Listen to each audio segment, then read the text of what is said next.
people you have to say in the comment section. This guy said he has to fix the education system. What a joke. Juzi lectures walikuwa wamegoma ama haikuwa hii Kenya. One time we are also here. Mehdi Hassan need to interview him. He would inherit him. Oh. I am a Kenyan and I will attest there is no hope in this man. We have lost the election, totally understand his leadership. This man can lie without breaking. The whole education system is in shambolic. Jazeera, please next time don't bring this person to your studio to embarrass his rise. Please. He's saying that police are independent, but he ordered them to shoot on leg. What a contradiction. You see, this is what people had to say about this interview. So watch the interview and then see what next.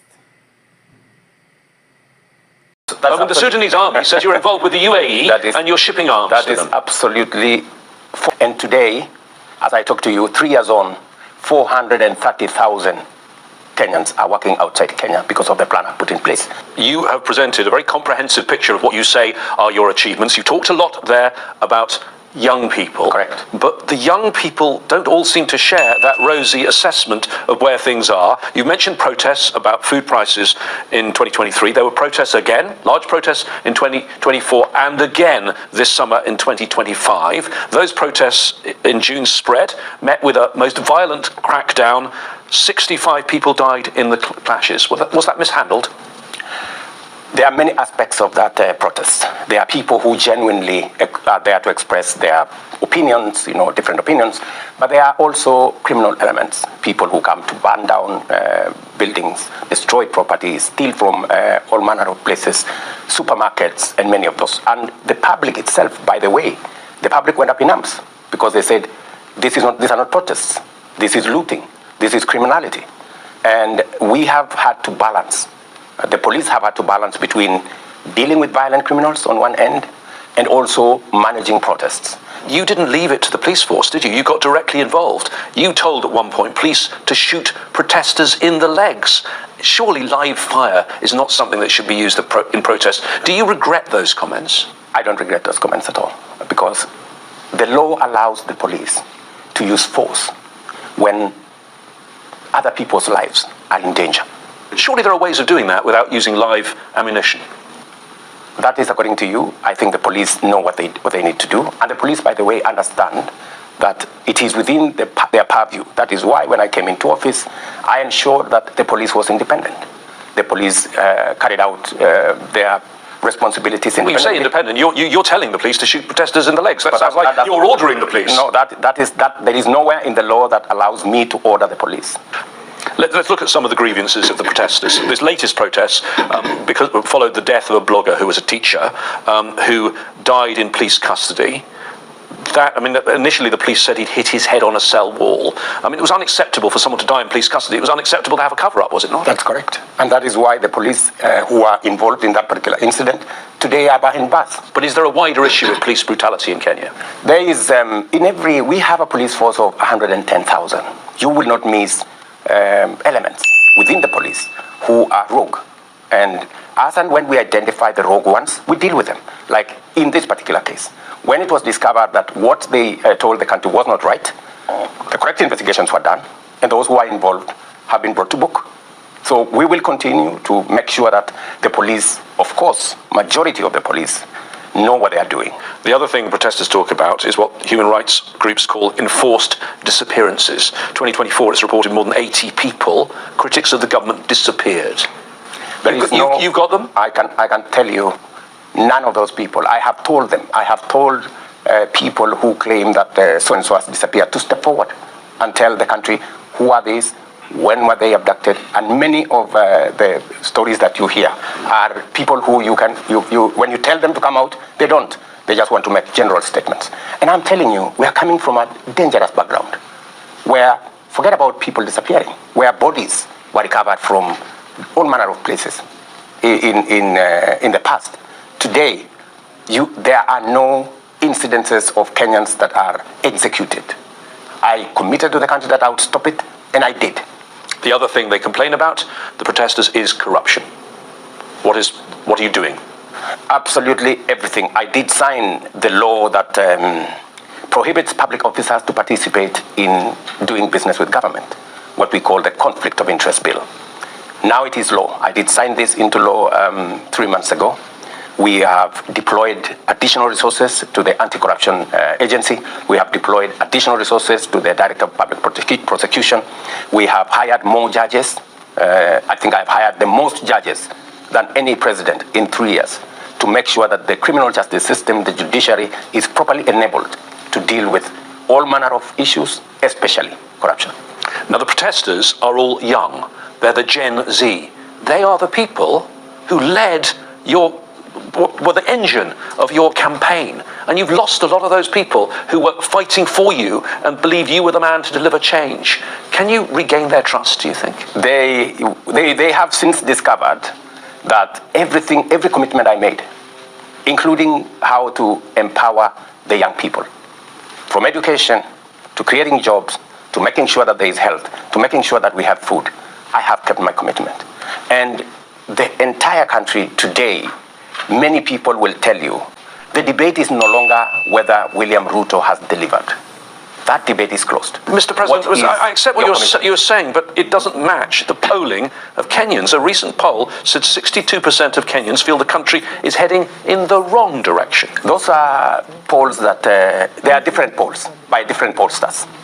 You yourself have said that you do not have the backing of any reasonable objective poll on these subjects. I will tell you, in the last election, the polls showed that I was never going to win the election. I won. So there is a world of a difference between what you see and what you get. Let's look slightly beyond Kenya to the region around Kenya. And perhaps the reason people are worried about the protests in Kenya is because the picture of democracy in East Africa doesn't look particularly good. We have recent elections in Tanzania, your neighbour. The president, Samia Suluhu Hassan, the winner, declared 97% support. That's like North Korea. Is there still democracy in Tanzania? It's not for me to judge Tanzania. It is... it seems a bit fishy. 97%, doesn't it? Well, in a democracy, for example, in Kenya, you can never get 96%. So it's not a democracy anymore, then? That is you saying. Every country have a way of them doing their stuff. But I think the primary thing is democracy is the best governance system. It's not tidy always. It is not always easy, because there are all manner of moving parts. But I think we must work together to ensure that we protect democracy. So look at one of your other neighbours, Uganda. So I think we should stick to democracy, and we must always give ourselves the opportunity to listen to the alternative view, to look at the alternative without injecting violence into the equation. So look at one of your other neighbours, yes. Uganda. Elections coming up very soon. President Museveni has been there for nearly 4 decades, and there were real questions about whether there were free and fair elections last time. His opponent, Bobby Wine, was under effective house arrest. How worried are you about those elections and whether they're going to be free and fair? Because this affects the climate of the whole region, does it not? I attended President Museveni's swearing in last election, and I think he got 57% of the vote. He didn't get 90. So I think there is room for us to work on democracy is work in progress, and I think it spans different stages. There are countries like Kenya that are way ahead. There are others that are catching up. There are others that are still not yet started. The most deadly war right now on the continent is the war in Sudan, and you know that the Sudanese army claim that your country is supporting the other side, the Rapid Support Forces. I mean, you had a meeting in February with the RSF and some of its allies. They signed a declaration to create a parallel government. The RSF recently took Al-Fasher in Darfur in Western Sudan, and the UN says there were summary executions, there were murders, there were rapes. Are you worried Kenya's going to be seen to be on the wrong side of history here? Not at all. Kenya is a great democratic country. We are the only place in East and Central Africa where people can come and meet freely from every part of the world. And the meeting that was there in Kenya was a meeting of the civil society, meeting of church groups, meeting of Muslim leaders, meeting of women. And they were having a conversation about their country in Sudan. Such meetings have been held in Tripoli. Such meetings have been held in Addis. But there are also allegations that you're involved in getting arms to the RSF. The Sudanese army says you're involved with the UAE and you're shipping arms to them. That is absolutely false. I can tell you for a fact that Kenya, being a democratic country, we're often accused. DRC accused us, or you were in, there were people meeting in Nairobi. There are people meeting in Nairobi. Sometimes I don't even know they are meeting in Nairobi because we are a free and democratic country. We do not ban people from coming to Nairobi. We just deal with criminals. But people who are chasing civil liberties, people who are looking for space to express themselves, we have close to 1,000 journalists in Nairobi, including Al Jazeera. Right? So that's the only place people can find space to speak about their issues. And to Sudan, I hold the position that both RSF and SAF are cut from the same cloth. They are a product of an overthrow of a people's government. And therefore, you cannot say anything different between SAF and RSF. And by the way, my position is that these two generals have no solution for Sudan because both of them believe in solving a problem using military means, which is not a security problem. This is a governance problem. Mr. President, you've now been in power for 3 years. We've talked about the protests. We've talked about the police response. The next election's less than 2 years away in 2027. Is democracy in Kenya safe in your hands? Absolutely. Democracy in Kenya is not about a person. It's not about the president. It's about the people. The people of Kenya are Democrats.